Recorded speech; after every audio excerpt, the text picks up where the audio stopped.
Assalomu alaykum. Qadrli yurtdoshlar.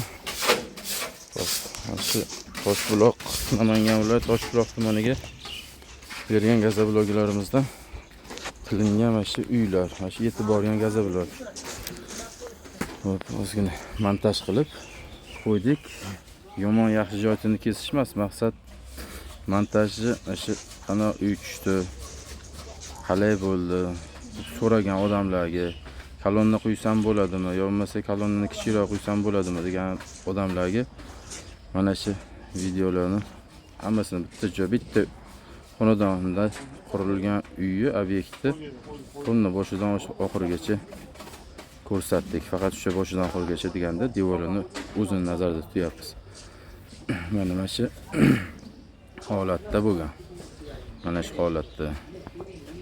Ammo ustalari ham zo'r usta ekan, haqiqatan ishi juda chiroyli ish qilishgan. Toshbuloqda kim ish qildirmoqchi bo'lsa, mana shu usta akalarning nomerini topib devor urdirsanglar, haqiqatan chiroyli, sifatli urishgan devorlar ham. Emrat ma'ruf turaraymi? Va xohlasa endi bundan buyog'iga mana shu qayga gazablog bersak, shunaqa qilib borib videoga olib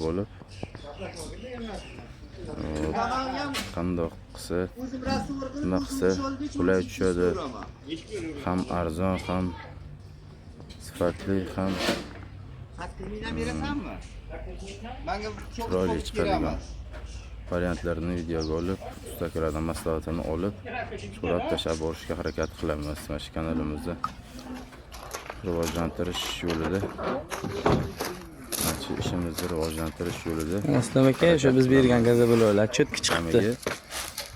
Odamlarga qurilish qilayotganda yengil tushishi uchun. Biroz odamlarga yengil tushishi. Tekisligini qarang. Mana shu 550 markada quyganmiz. Birinchi bo'lib mana shakiga berdik. Mana uy sotilar. Juda chiroyli urilibdi. Ustalar ham bu yerda to'ylar bo'lsa, tiniq qilib urishdi. Qiziq bo'ladigan bo'lsa, bemalol aloqaga chiqsanglar. O'zbek necha xona bo'ldi aka? Shu mana shu Toshbuloq tuman atrofidagilar. Nechta ketyapti mashina? Nomerlarini topib beramiz. 1650 ta. 5 xona koridor bilan-da. Koridori bilan birga bo'libmi? Mana shu yerga 5 xonani uy solishdi, 5 xona uyi 4 kunda ko'tarib yuborishdi.